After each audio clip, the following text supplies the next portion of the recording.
you. Welcome to our June 26th regular meeting of the Carpinteria Unified School District. Please rise for the flag salute. Salute, pledge.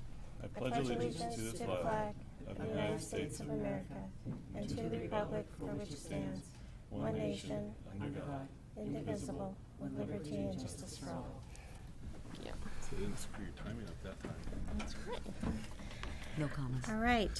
I'm going to report out on closed session. Item B2 was conference with labor negotiators.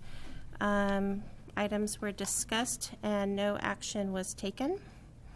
The second item was B3, superintendent evaluation for the 2017-2018 school year. The evaluation was discussed and deemed proficient. And so with that is a 3.5% salary increase commensurate with all certificated and management step and COLA. So thank you for that. Thank you. All right, next is approval of minutes. Can I get a motion? I move that we approve the minutes. I have a small amendment for the movement. Can I get a second first? Second that. Okay, discussion. On page 11 of the minutes. I believe it's 11. Sorry, page 13 of the amendments, or the minutes. Under I2, second paragraph down, it should read approximately 1%, not 10%.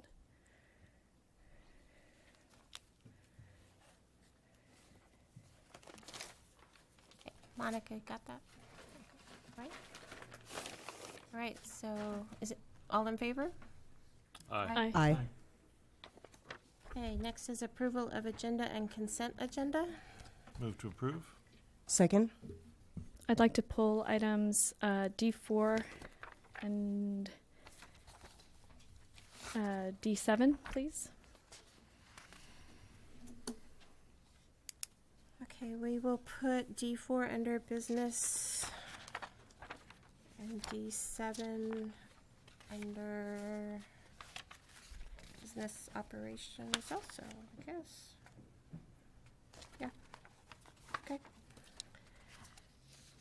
All right, roll call. Maureen. Aye. Rogelio. Aye. Jacqueline. Aye. Michelle. Aye. And I'm aye. All right, on to E, public interest reports, presentation, superintendent report. Thank you. So I'd like to begin tonight with some recognition for our colleagues, Chris Hatler, who is maintenance supervisor, and we'd like to thank him and appreciate him for his 2 years of excellent service, and Robbie White, who is our district receptionist, for her 28 years of excellent service, and wish them both happiness and success in their next adventures. I'd also like to thank the entire CUSD community for their support during my first year, as I am so grateful to serve this wonderful board and community as your superintendent. So thank you. So now I'd like to share with you some highlights of our summer programs. On the Catalino campus, currently, we have 4 extended school year classrooms with special ed teachers, instructional assistants serving special ed students ages 5 to 22 in a 4-week summer session. We're also proud that we host the United Way pre-K program for 30 students who are receiving an orientation to kindergarten. So they'll join us in the fall in kindergarten.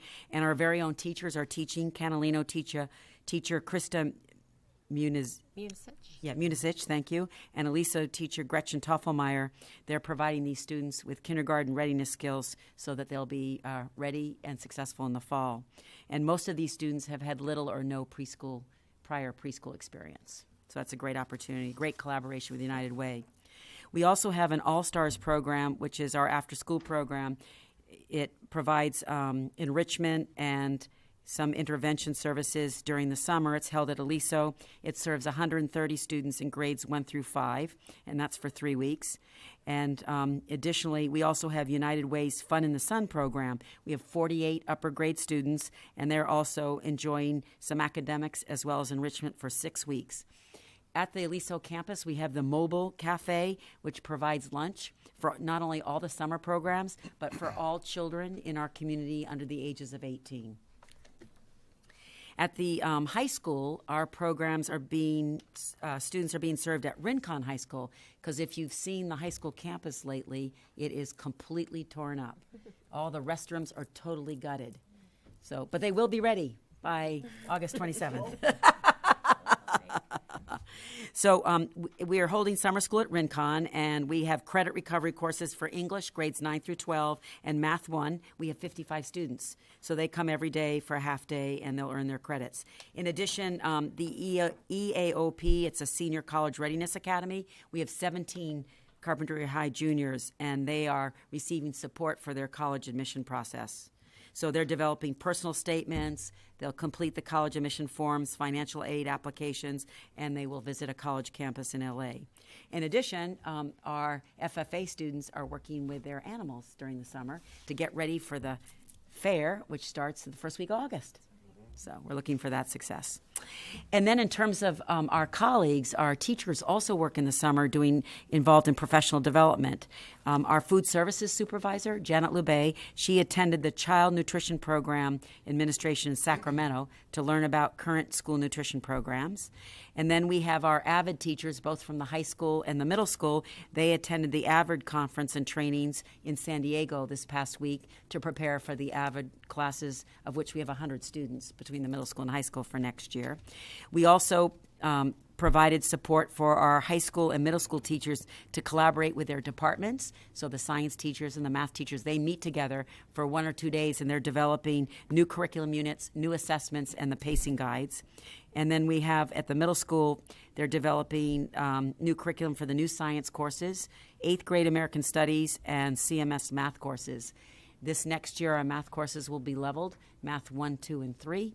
And so the math teachers are designing the sequence and the pacing guides as well as the assessments. And then for Aliso team, the principal and the teacher leaders, they're going to be attending the Google Summit in Bakersfield in July. And we also have 10 of our K-8 teachers will participate in the South Coast Science Project during the first week of August to improve the implementation of the NGSS standards and to develop more of the new curriculum units that we'll be using with the new FOSS materials at the elementary. And we're proud that our own teacher, Mandy DeWitt, leads that science project. In addition, I failed to mention in this paragraph, but Christy Guerrero, our third grade teacher at Catalino, has just completed leading the math project, UCSB math project, for a week of elementary teacher colleagues throughout the county. So we're proud of all the work that our teachers do during the summer to get ready for the next year. Another really important focus, and this is the work that we're doing every day, is staffing. We've hired 9 new teachers and 1 new psychologist, and we just are in the process of hiring 2 wonderful English language arts teachers at the middle school with experience, and 1 will teach ELD.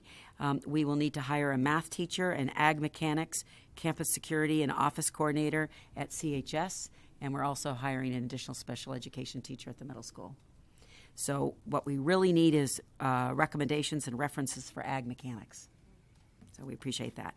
And then I attached the enrollment as of last week for your information, and we hold pretty steady. You know, there's a few less students at this point. That will increase, and so our enrollment is pretty flat. So it's about, 2,200, I would say. And then for Measure U, so this is the big work that's being done. We have construction for the Gen 7 classrooms at Catalino, the middle school and the high school. And the foundations of Catalino have been poured, and the Gen 7 classrooms should be delivered after the 4th of July for Catalino. And then the building pads for the Gen 7s have been constructed at the CHS, and as I mentioned, they're doing the demo work. And then at the middle school, they're working on the utility work to get ready for the Gen 7s. For Summerland, the Measure U team is beginning the process to apply for the Coastal Development Permit. And they'll have to first meet with the Summerlin Architectural Board of Review, and they're hoping that will occur at the end of July. And at the same time, they're also involved with design work, and they've been looking at they've been looking at classroom furniture for all the classrooms. And then the last exciting information that I wanted to share with you is the Carpentry Education Foundation. They're beginning their planning for the 2018 Carpacabana. And so it's the 26th annual Carpacabana. Will be held Saturday, September 8th at our very own high school. Isn't that exciting? Yes, there'll be a hosted bar, delicious dinner, and music. We hope everyone will join us, and that is in celebrating our students and schools. And this year's goal is to establish an arts fund to ensure that all students will receive quality visual performing arts instruction on a regular basis in our schools. So we're very excited about that event. Thank you.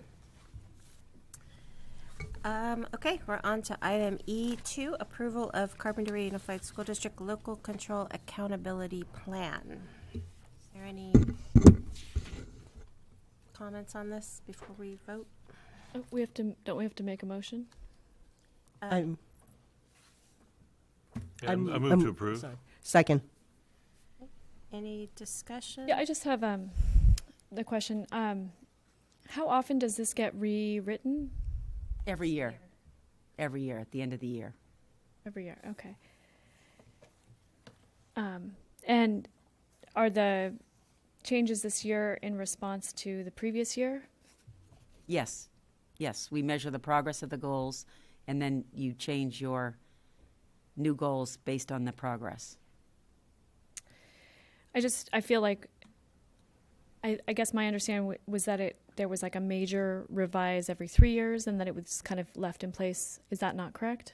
There is a major revise every 3 years, but every year you have to renew it, review it, and renew it every single year with the Right. county office. And so how far, I know how far would you say is this from the previous year? I mean, because when we reviewed it last time, my understanding was that it wasn't a kind of major rethink. It was just kind of a tweaking. Is that correct? I would say so, because I think the goals, it takes about 2 or 3 years to master the goals that we've identified for student achievement. So you could consider this as the benchmark. It's a 3-year plan, and at the end of each year, it's kind of the benchmarking towards the overall goal. And our overall goal has always been student achievement and focusing on the disaggregated groups of students, making more achievement in the academic areas. And so each year you evaluate how far you've gone, as well as the strategies. So you'll notice that some of the strategies that we had in place last year, we're not going to continue with. Can you Because- point to a couple Sure. examples? So that one are- example is last year we invested in a software that we thought would, Edmentum, that would be really a very effective intervention software for reading and math for students who are underperforming. And where it really works is really at the secondary level for students. It doesn't work for the elementary level. And that's why we wrote a grant, as well as piloted Lexia, which is a different software system. So that's designed specifically for intervention. So that's that's a new software program we'll be using for intervention. In addition, last year we were just the goals were to get some training in ELD for teachers, and this year we piloted specific programs for ELD. And now we've piloted them, and we've determined that with our English Language Arts program, which ELD program we're going to be using next year, and there'll be 30 minutes of ELD instruction using the Wonders curriculum, as well as ReadyGen, which is the adopted materials for English Language Arts ELD. So those goals, you'll see that those strategies change based on what was working, what was not working, what we piloted, what we chose from our pilot that we choose to implement. And then there's a couple others. Another addition is that we did not have any social skills programs, and because of the school climate and the increase of suspensions and the increase of behavior referrals, we've changed those goals as well as the strategies, in that at the elementary level, we're implementing consistently PBIS, positive behavior intervention strategies, as well as Second Step, which is it's a curriculum that's targeted for social skills that will be taught every week in every elementary classroom. And at the secondary level, at the middle school, we've implemented an advisory program, which is 20 minutes every day, in which we are going to be using the responsive classroom advisory curriculum that is based around helping students with social skills. In addition, Another strategy we've added for the middle school is the teachers will be receiving training in AHA. That was a very successful program at the high school, but we wanted continuity from 6-12. So teachers will also be receiving that training this year. So that's the nature of the changes of the types of strategies that you'll see change from year to year. And this is basically the kind of underpinning document that we need in order to get our funding from the state. Is that the basic idea behind the LCAP? Yes. Yes. I guess my just concern is I'm very, last meeting we kind of saw some test results and it was extremely disappointing. Yes. We're not headed in the right direction as far as I'm concerned. I think as far as the community is concerned. And minor tweaks aren't really going to cut it at this point. So my concern in passing this is just kind of, again, sort of maintaining the status quo, which I don't think is working. So, I know that in some ways this is just kind of a formality, passing this plan. However, I do think we use it throughout the year as a kind of roadmap for success. Well, actually, what we use as a roadmap is the annual goals that were voted on in last October. So we do the LCAP, and that's the LCAP is kind of the overarching goals and with strategies. And then specifically for this particular school year, which I'm going to report on with the progress report, those are the actual specific goals that we've worked on for this year. Mm-hmm. Do you see what I'm saying, though, about just kind of like results-oriented thinking, Yes, I would say it's more than a tweak, though, because we've reduced class size in kindergarten. We've made kindergarten a full day. We're providing additional support. So I would say that looking at last year's LCAP and this year's LCAP, it's more than a tweak. We've made some significant changes. Mm-hmm. We've adopted a new science curriculum. We've adopted a new English language arts curriculum. We've put social skills in place. We have more integrated technology. So I think that it's more than a tweak. I think there are some significant changes that should affect student achievement.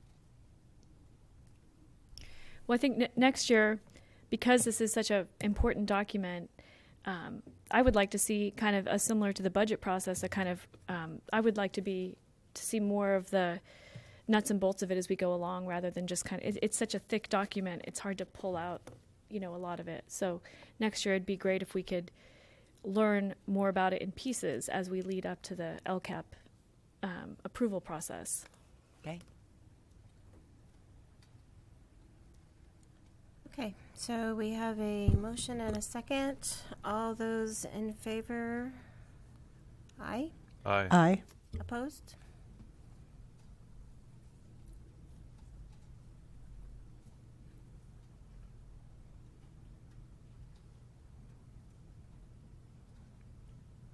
Aye. And I'm aye. Thank you. All right, we're on to item E3, approval of the 2018-2019 adopted budget. Can I get a motion? I move that we approve the 2018-19 adopted budget. Second that. Okay. Discussion? I stand at the same place I have for the last couple of sessions in reviewing this and just feeling like this budget does not reflect the values and goals and best hopes and dreams of our students. And I cannot support it at this time for that reason. Okay. All those in favor? Aye. Opposed? Abstain. Nay. Right. E4, progress report on annual goals 2017-2018. Thank you. So you have the narrative, and I developed a PowerPoint to make the narrative much easier to understand so you can ask some questions and respond to. So I'm going to ask Monica to put the PowerPoint up on the screen.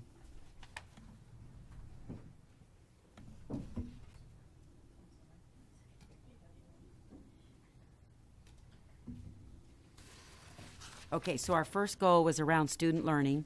And what we had expected and hoped is by the end of this month that more than 96% of our seniors would graduate. More than 50% of our students in grades 5, 8, and 11 will achieve grade level proficiency in math. because, historically they've been in the 40%, and more than 60% in English language arts, and historically, for years and years, it's been 50%.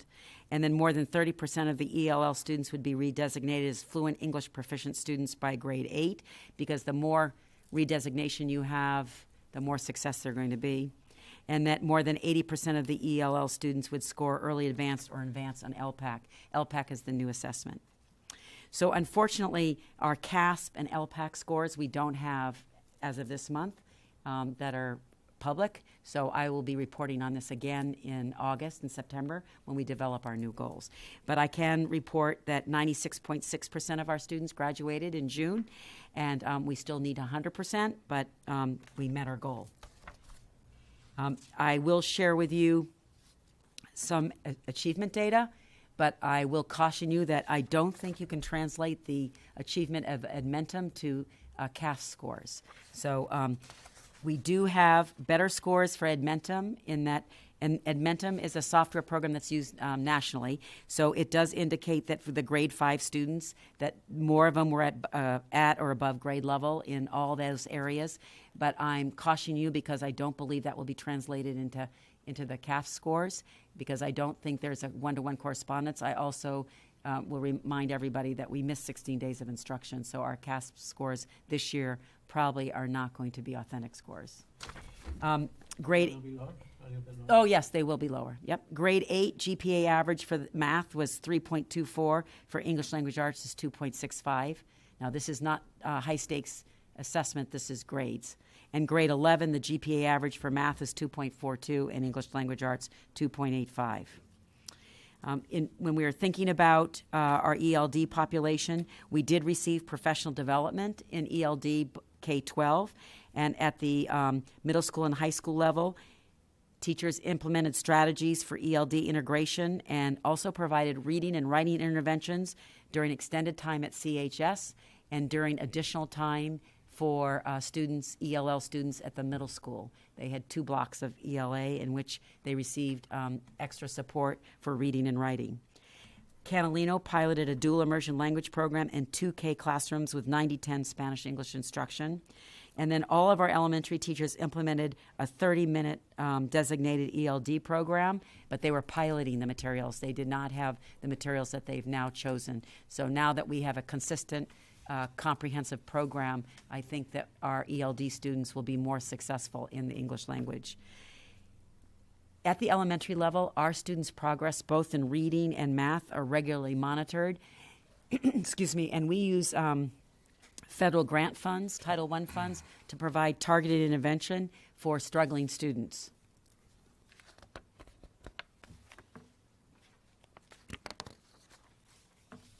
Our next student learning goal is that by the end of this month, that students' learning experiences will be personalized, engaging, standards-based, and will include skills and strategies for career and college readiness.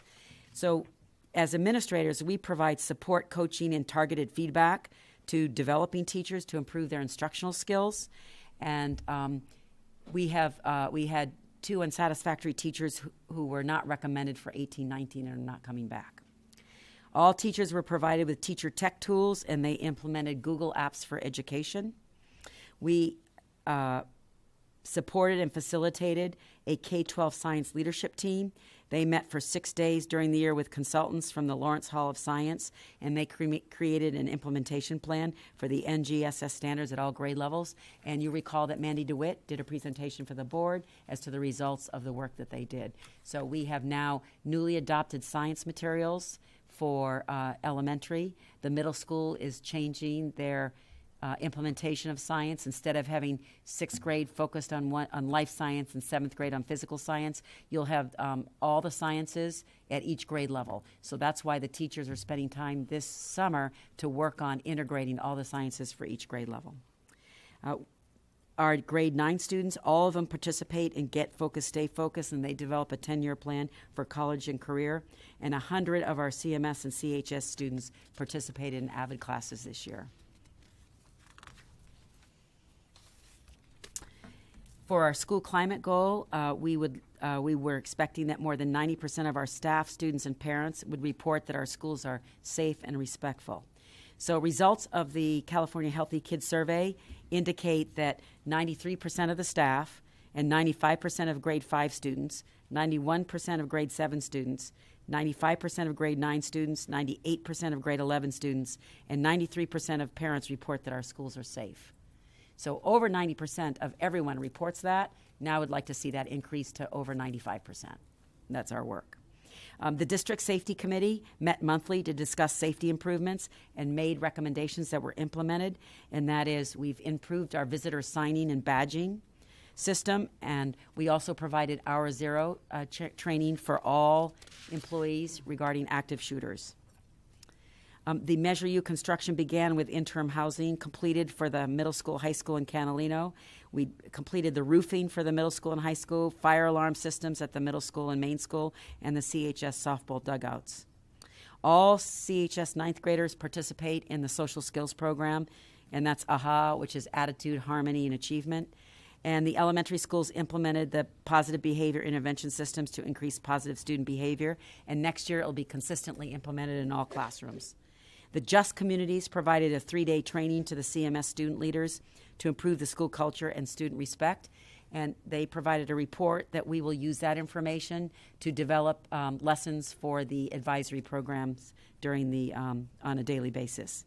And then we have school site mental health teams. They meet on a weekly basis to monitor the progress of high-need students, and they develop behavioral and counseling intervention plans, which they implemented at the school sites to support students. So that school site mental health teams are made up of the administrators, the school psychologist, and the START therapists. So those are the CADA, counseling, alcohol, drug abuse counselors, and family service agency counselors. We also made many family referrals to the Family Resource Center at the Children's Project when necessary. The special ed director met monthly with the school psychologist to develop a consistent system of emotional support and interventions for special ed students. We have a number of special ed students that have significant emotional needs, and we provide support by monitoring their behavior plans. And we have school psychologists at all the school sites that work with the special ed teams to ensure that special ed students can be successful and can access the curriculum to be ready to learn. And then this year, this was a new strategy to bring all the mental health workers together on a monthly basis to discuss school-wide programs, do a needs assessment for the district, because our focus is to improve students' emotional well-being, and that's where the mental health team recommended the elementary social skills program second step, which will now be implemented, and we piloted it at Aliso, and it'll now be implemented in both elementary schools. So we had representation from all the schools that discussed what programs were successful, did the research, did some piloting, and now we're going to implement the program. So I think that that's a good process. Then the elementary after-school programs, they piloted the Lexia intervention software, as I mentioned earlier, because the Edmentum software, when we are monitoring the progress of students, they were not making the kind of progress that we expected. So we piloted Lexia because it's a research-based intervention program.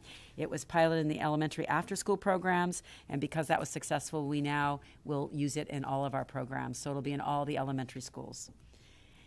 I met monthly with the District Parent Advisory Council, and these are the parents who are the parent leaders at each school site, and to discuss the district issues. So, for example, we would review the LCAP throughout the month, throughout the year, and solicit parent feedback on the progress of the goals and recommendations to further improve the district efforts. And one of the major themes was parent communication, especially at the secondary level. So we'll be implementing some strategies at the middle school and high school that will increase the parent communication. In addition, the principals do communicate with parents using Parent Square, and we have been working with Parent Square to increase some of the applications so that we'll be able to use it in a mobile application on your phone much easier, and that every week parents can expect to receive feedback, or not feedback, they can expect to receive information on Monday morning or Sunday night about the weekly events from that school site, not only at the elementary schools, but at the middle school and high school. And that's directly based on parent feedback. And we also used, the high school uses a school info app. I used Twitter. We had information nights, community presentations, and we still use newsletters. Okay, moving on. So another area that we focused on was increasing the efficiency and effectiveness of district operations. So that is revolved around the business office and HR functions, as well as board policies and community support and engagement. So our goal was to develop an 18-19 unrestricted budget to support educational programs while maintaining sustainability, which we mean an 8 to 10% reserve, and reduce deficit spending. So we collaborated with the leadership team and the board to develop the budget that supports the LCAP and district improvement efforts. So the LCAP is directly related to the annual goals that I'm reporting on, which are the specific goals from the overarching LCAP. So these goals are reflected in the LCAP, but somewhat summarize the major efforts of the LCAP. And we expect a reserve between 8 and 10%, and we expect to have a positive certification for the current year and subsequent 2 years.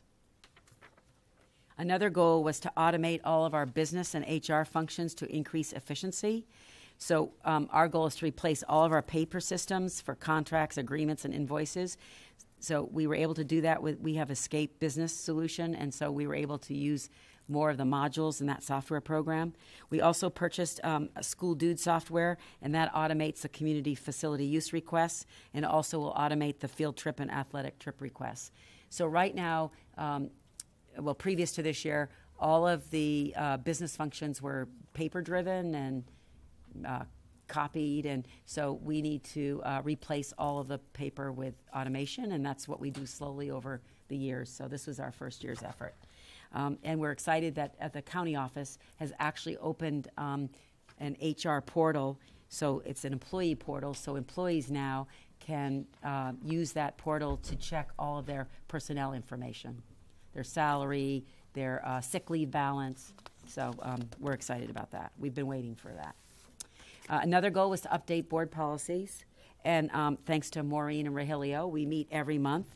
And we have reviewed more than 16 policies that were updated and approved. We have a lot more to do. This year, the policies were really focused around those that the review process said we're out of date. And we have a few more to go. I thought we were finished last week. Sorry, team. We have a few more that need to be updated. But then we'll go through the requested policies that need to be updated. And then another goal was to increase collaboration with the union leadership and negotiate a successor agreement. For 3 years. Well, the good news is we met monthly with the union leadership and the HR director to resolve all the concerns, so we have no grievances. And we did meet 15 days to successfully negotiate a successor agreement for just 1 year. And then the last goal was to build support, consensus, and community engagement for the district using a variety of communication strategies. So we participate on many boards and committees. The Santa Barbara County Education Partners in Education.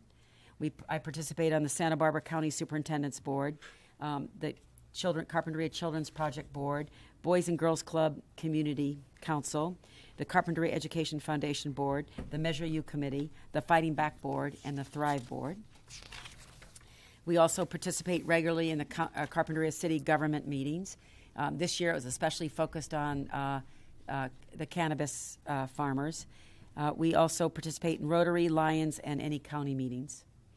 I distribute, of course, to you bi-monthly superintendent reports, weekly parent square, district schools information, and daily tweets that concern students and school activities. I also meet monthly with the District Parent Advisory Council and secured the arts funding for elementary visual arts performing arts program through the Carpinteria Ed Foundation. I have a question. I joined Twitter just to follow your feed. Except I really don't know how to use Twitter. But have you announced that you have a Twitter feed through Parent Square? Okay. Oh yes, we encourage it, and you know that it's connected to the website. So my feed is also on the website. I joined it because of that too. But I don't know how to I don't know how to use Twitter. I don't know how to use it. We'll help you. We'll help you. Yeah. Just going back to the goals. Twitter. Yes. I feel like I'm hearing conflicting information. So these were pulled from the LCAP? Yes. For the student learning goals. Oh, just for the Yes. student learning goals. Yes, you won't find office efficiency in the LCAP. Okay. Yeah. Okay. Because I think as you know where I'm coming from, but I think it's really, really critical that this document be a reflective of the entire community, the superintendent and the board. So my main feedback is less relative to these specific points, but more to the process point that next year this really needs to be reflective of more than just the LCAP or one person's goals, but really part of a board process. The other thing I thought that would help with this, it's much easier to quantify results and success when we have something like the student learning goals where there's a percentage we're trying to achieve. On some of them, it's a little bit harder to do that. So, like by saying that all students' learning experiences will be personalized, engaging, standards-based, that's really hard to quantify. How do we know if we got there? Right. So my say would be for next year, if we just to make sure that there's some metric that we can find and use for each of the targets, unless it's just create a committee. There we have a committee. You know what I mean? So, and then the last piece is the one piece on here that's really bothered me is using our graduation rate as a metric, only because while it's important to keep track of and we're proud of it, if our students are not at the achievement level that we need them to be at, graduating them seems, not nearly as important. So, we want to keep track of it, but just having it as like a major metric, I would say maybe taking it off our major metric list. But otherwise, I think this is a thorough document. There's clearly so much that's gone into it, and that's here. And it's nice to kind of have a report card at the end of the year to kind of see where we're headed. And it's a work in progress. So there's always going to be improvements and changes. Thank you. Okay, we're on to public comment. Any slips? Okay. If there's a agenda item on the agenda that you'd like to speak to, there's blue speaker slips up here that you'll need to fill out and give to Monica.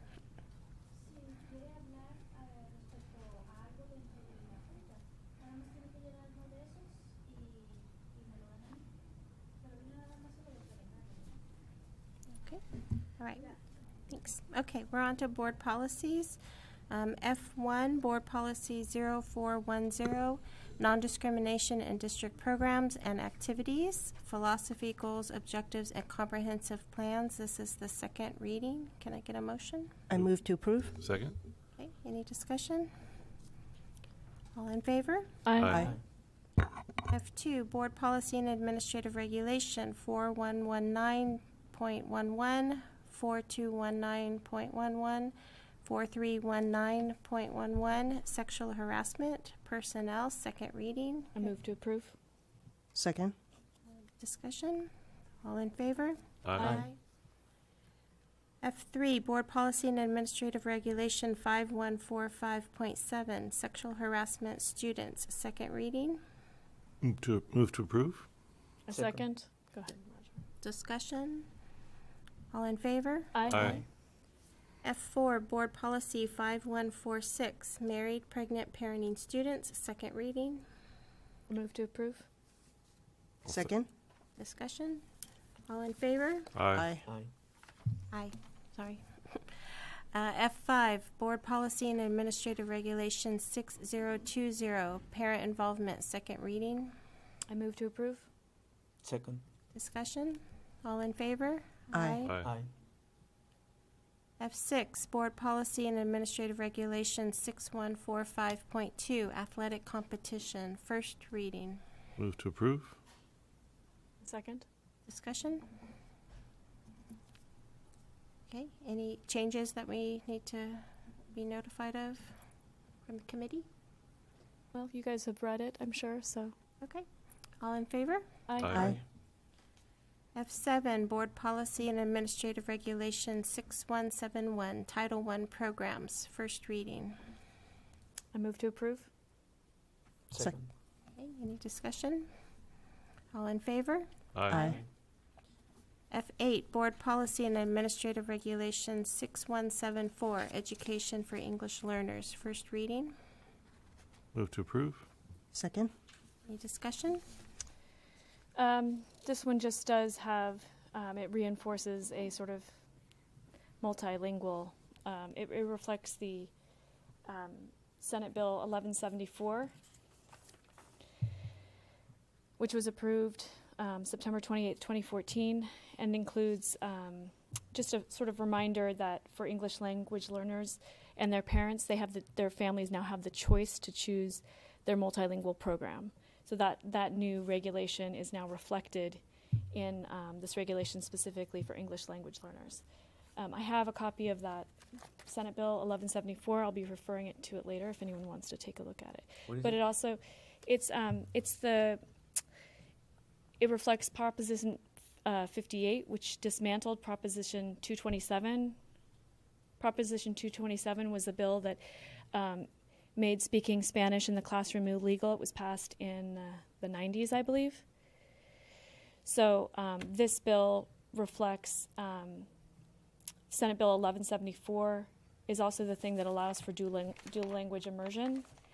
And in this particular instance, in this board policy and regulation, it specifically speaks to how English language learner families are affected by this new law, which basically empowers parents to have choice around what multilingual or English language learner program they'll get to choose from among 6 that are provided in the law. And there's also I think it's a new section on world language acquisition that kind of speaks to that as well. Okay, all in favor? Aye. Okay. All right, we're on to G, Educational Services. G1, purchase of EMC Spanish classroom workbooks for Carpinteria High School. Move to approve. Second? Okay, discussion? All in favor? Aye. Aye. G2, elementary multilingual bilingual programs for the 18-19 school year. This was asked to be put on by Board Member Claffey. Get a motion to approve. We approving? Second? No. Oh, I move to approve. Did you want a second? Second? Discussion?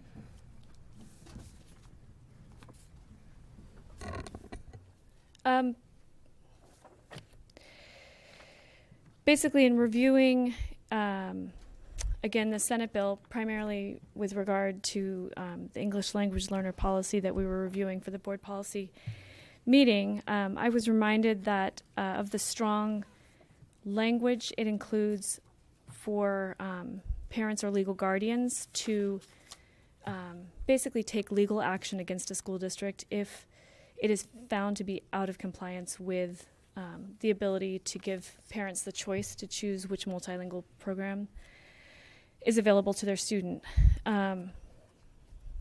In light of that, I wanted to give the board another chance to follow up on the deep and heartfelt pleas of parents to include as many students as possible in the kindergarten DLI program.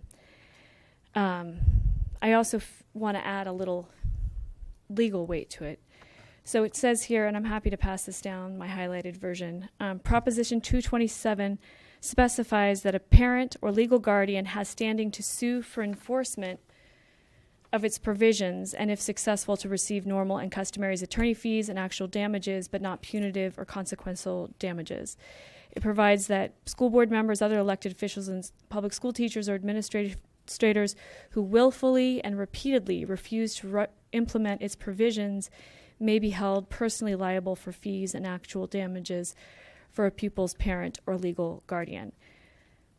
Again, this goes on to basically lay out that this bill provides that school districts and county offices of education shall, at a minimum, provide English learners with a structured English immersion program.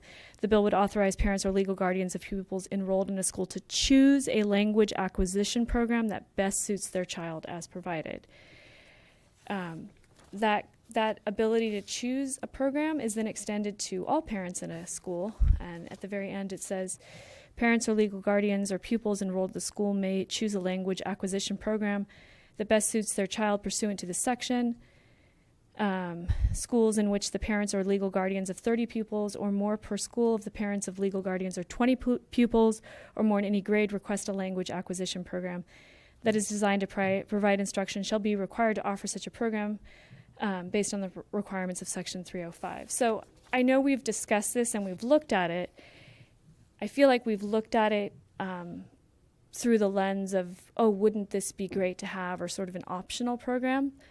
In reviewing it this time, however, I was just aware of the added legal kind of weight of those parents being given legal standing to pursue legal action against the district for not allowing those programs.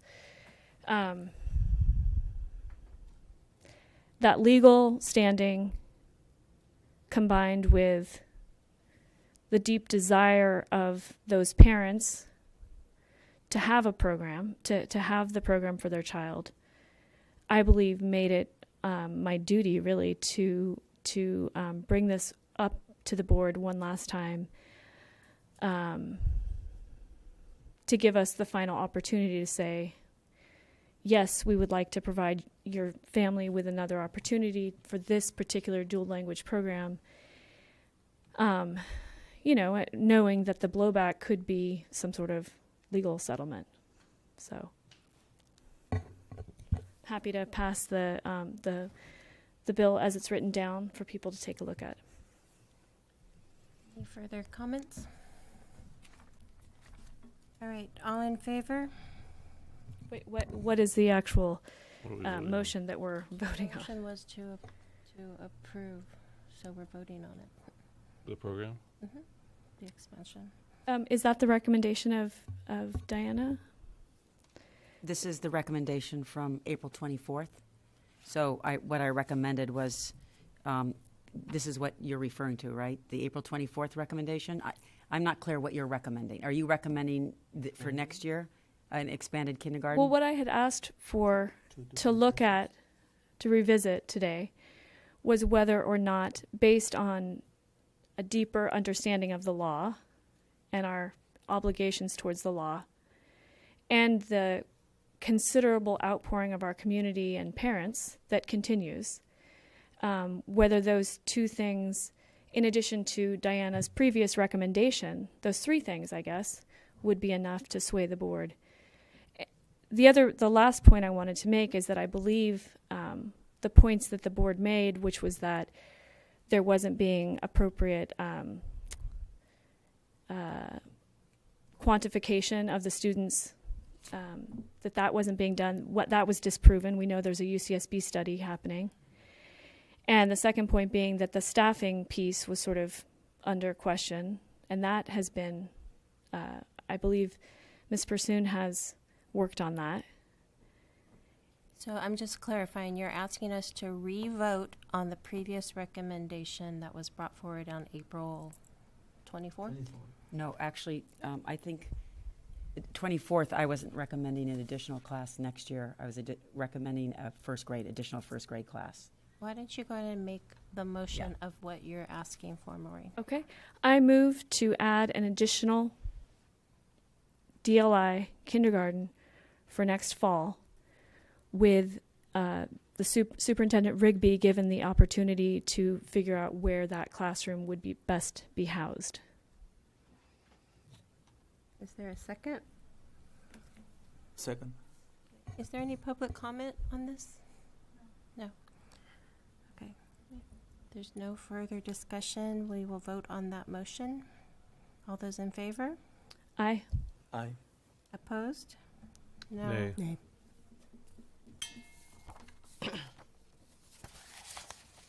All right, we're on to business operations facilities. H, resolution number 18-831. Resolution requesting Board of Supervisors of Santa Barbara County to establish tax rate for bonds of Carpinteria Unified School District expected to be sold during fiscal year 2018-2019, and authorizing necessary actions in connection therewith. Move to approve. Second? Discussion? All right, this is a roll call. Maureen? Aye. Rogelio? Aye. Jacqueline? Aye. Michelle? Aye. I'm aye.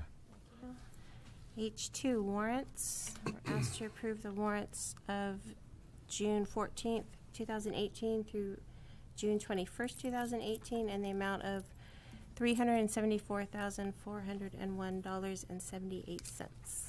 Move to approve? Second that? Okay, discussion? All those in favor? Aye. Aye. Aye. All right, we're revisiting D4 from the consent agenda. Purchase of district office furniture from Smart Officer Interiors. I don't think it may be categorized in the wrong place, though, because it's not Measure U funding that's being used for it. D4.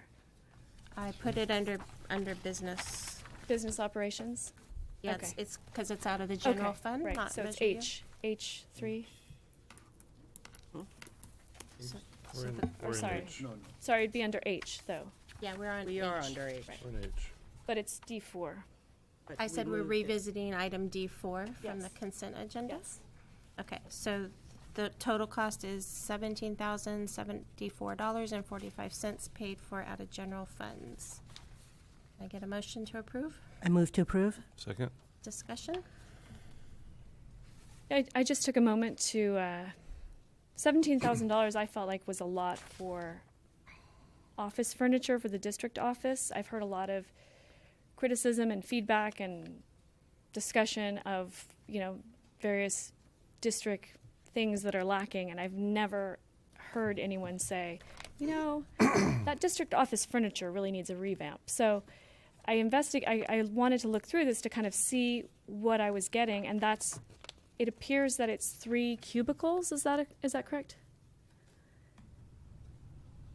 Because I saw the plans, like the plans with all these sort of desk things. There's multiple offices that this includes, as well as reception furniture for the entry. So there are actually 4 offices that are being furnished. So 4 different offices. So we're getting furniture for 4 offices. Yes. As well as reception furniture.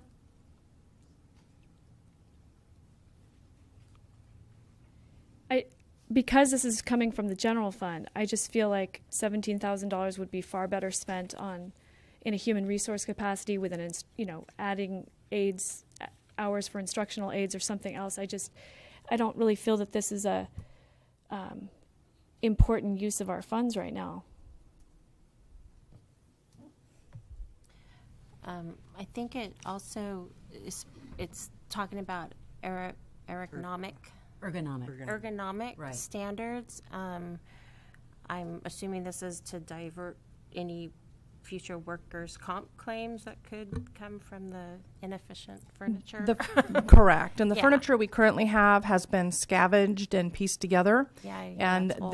there's not adequate chair desk space there, and it is becoming problematic for a couple of staff members. So we do need to do something as far as meeting the ergonomic needs of staff.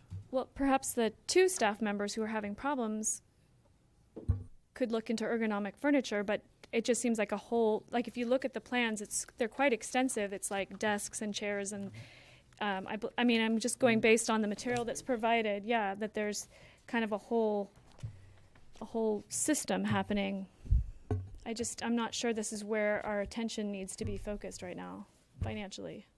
I think if we're going to bring anything up to standard, it has to be equally across the board. We can't just pick and choose who gets new furniture and who might has potential problems or who might face potential problems. I think if we're going to improve, we need to do it when we can all together. All right, we have a motion and a second. All those in favor? Aye. Aye. Opposed? Nay? Abstention? Abstain. All right, D7 2018-2019 school year adopted calendar for Carpinteria Unified School District. Can I get a motion? I move to approve. Second. Discussion? I know this has been a huge piece for all of our parents. This is one of the few agenda items that touches every single parent, employee, and staff member in our district. So it's been a difficult thing to negotiate. I just wanted to hear, again, as we make the moves to finalize it, to just kind of get on the record the reasons behind getting rid of that 3-week winter break, because I know there's some families, many families, that this is going to affect. I've heard from families that have already purchased their tickets abroad for the 3 weeks during the winter break to see family and have no way to recoup that money, and it's a huge adverse effect for them. So was there a survey taken, or how were those parents' needs going to be addressed? Because there will be parents, students who just literally aren't there for one of the weeks. So this is a negotiated item. So this is the agreed upon from the union and the administration. So it's when you're in negotiations, you have to work with compromises.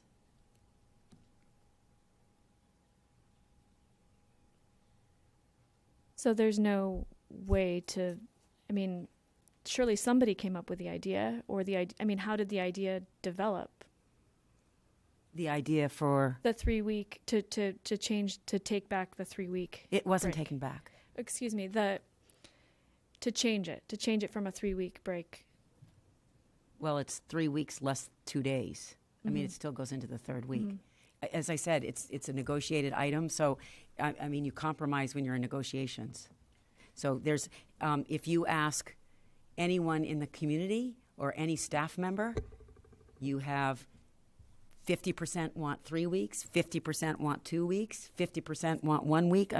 When you're talking about calendars, it's all personal. Everybody has their own input and feedback, so you have to work with your union to negotiate it. So it was negotiated. So I don't know how else to explain other than it's a compromise. Well, I guess what I'm trying to say is there will be community members adversely affected by it, period. Well, and I wanted to know, how to respond to their concerns, because you can't just say, oh, well, it was negotiated, let's move on. This isn't just sort of an abstract hassle. Sure. This is an actual financial consequence for families who are not necessarily high income earners. Sure. What surprises me, though, is that we've made it very clear that we have not had a calendar yet. So I would suggest not making any plans until the calendar is voted on.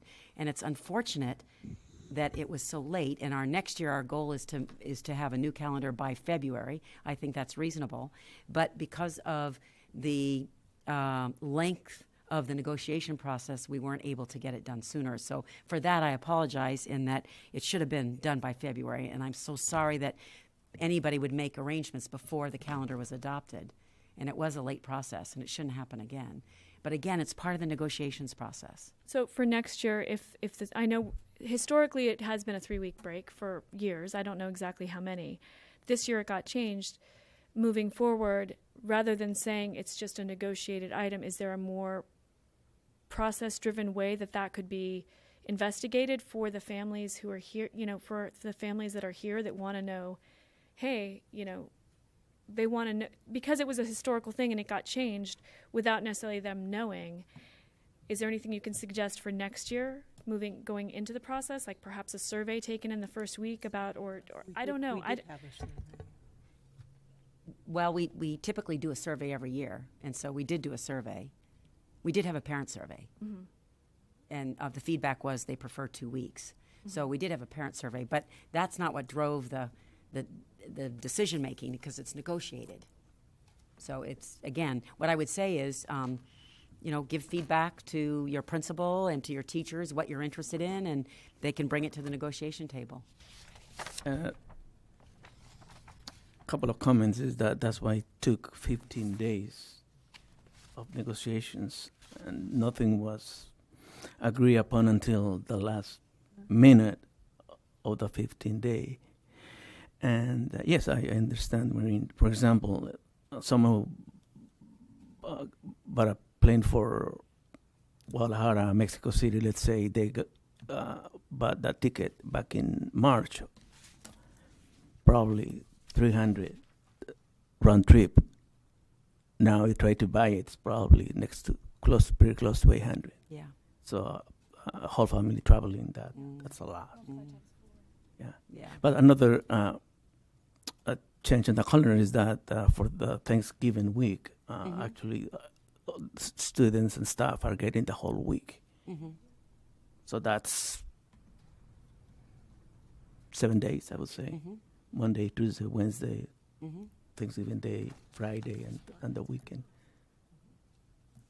So that's it. All right. All those in favor? Wait, can I just ask one last question? If it's being negotiated and it seems that it's out of our purview, then why are we voting on it tonight? Because according to the board policy, the way the process works is that in order to develop school calendars, you work with the union through the negotiating process, and then you vote on it once it's agreed upon with the union. You have to first go through working with your union to agree to that calendar. All those in favor? Aye. Aye. Aye. Opposed? Nay. Right, Measure U.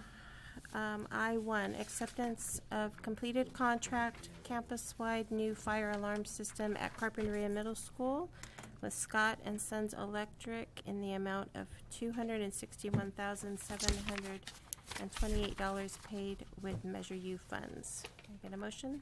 Move to approve. Second? Discussion? We're thrilled to have new fire alarms. Yeah. Really important That's for great. safety. Awesome. All those in favor? Aye. Aye. I-2, acceptance of completed contract, campus-wide new fire alarm system at Carpinteria Children's Project at Maine Elementary School with Scott and Sons Electric in the amount of $124,500 paid for with Measure U funds. Move to approve? Second. Discussion? All those in favor? Aye. Aye. Contract with Berto and Company for consulting services, Measure U Communications. Costs at an hourly rate of $100 an hour, not to exceed $15,000 for the 18-19 fiscal year. Move to approve? Second. Discussion? All those in favor? What were the opposing bids on this? I don't know. There were no other bids on this? I don't know what. I don't have the answer to your question. I can get it for you, but I don't know. I'm voicing the same concern I had last year, which is that this is, yeah. Looks like they've been working with this person for this company. Yeah, last year for we the approved. website or yeah. something, Mhm. and I think that is why the contract was awarded to them. I just would have liked to see what other communications firms, what they were able to do for that same amount. That's a lot of for a communications firm, for the relatively small scope of what we're asking for them. That's a pretty large piece. But the $100 an hour. Well, and just for the relatively small amount of informations that we're conveying, relative to what a communications firm does and how they do it, it's. I don't necessarily know that it's a. I just would have liked to seen how the other bids. I just would have liked Okay. to have seen the other bids. Okay, I don't think this is necessarily the best bang for our buck, based on what I know of communications. all those in favor? Aye. Opposed? Nay. Abstain. Okay, I-4, approval of change order number 001, computer lab modular buildings purchase for Carpinteria High School. Change order is in the amount of $23,486 paid for with Measure U funding. Move to approve. Second? Discussion? All those in favor? Aye. Aye. Aye. Item J, personnel, J1, personnel summary. Can I get a motion to approve? Move to approve. Second? Discussion? All those in favor? Aye. Oh. Actually, I just had a. Okay. I was just hoping. I appreciate that this time we kind of clearly can see the number, the layoffs here for the instructional aid positions. It's very clear. And just a question about the elementary teachers. Are some of those new positions, or have we had to create new positions based on the No, they're replacements. replacements? Okay. Yes.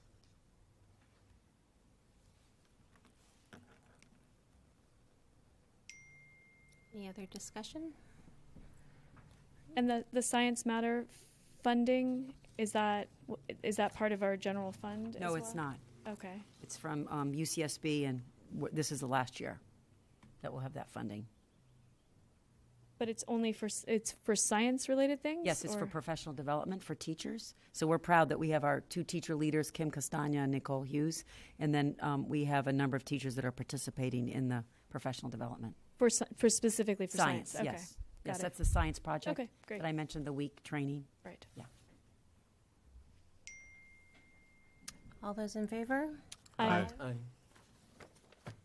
J2, the board is asked to approve the second reading of the Human Resources Technician job description. Get a I move motion? to approve. Second? Discussion? I'm just reiterating once again that I don't feel that this is the best use of our human capital at this point. We have so many academic challenges and just challenges across the board that I really feel that our human capital could be used in other ways.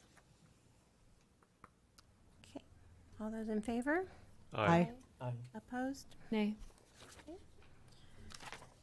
Board communications, Maureen?